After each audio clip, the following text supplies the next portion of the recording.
The grandfather clock in the hall had chimed twice. It was just past midnight. I had finished watching a movie and turned off the overhead lights, leaving only the blue light of the television flickering.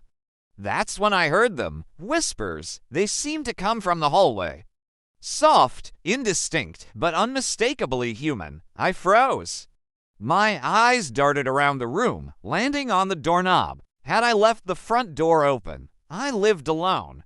I never left the front door open. I walked toward the sound, my bare feet padding softly on the hardwood floor. I flipped on the light switch at the end of the hall, but the light didn't reach the corners of the room, leaving long, dancing shadows in its wake. Still, I saw nothing. The whispers seemed to grow louder, almost forming words, but the phrases made no sense. The television was still on, its blue glow illuminating the living room. I stepped inside, my heart pounding against my ribs like a trapped bird. I crossed to the window and pulled back the curtains, half expecting to see a group of people standing on the lawn, but there was nothing there. Only the gnarled branches of an ancient oak tree scraped against the glass, their shadows mimicking my own. Fear coiled in my stomach. What was out there? In the darkness beyond the windows, I could feel its presence, whatever it was, and it was close.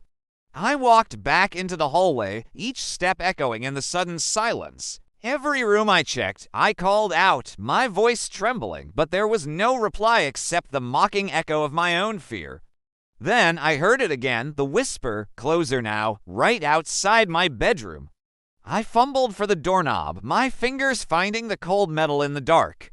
I pushed the door open and stepped inside, my eyes struggling to pierce the gloom. Then I saw it, a faint, almost imperceptible movement in the corner of my eye. A shadow detached from the wall, coiling and uncoiling like a snake. I stared, mesmerized, as it slithered closer. I wanted to scream, but no sound came out. My throat was constricted, my whole body frozen with terror.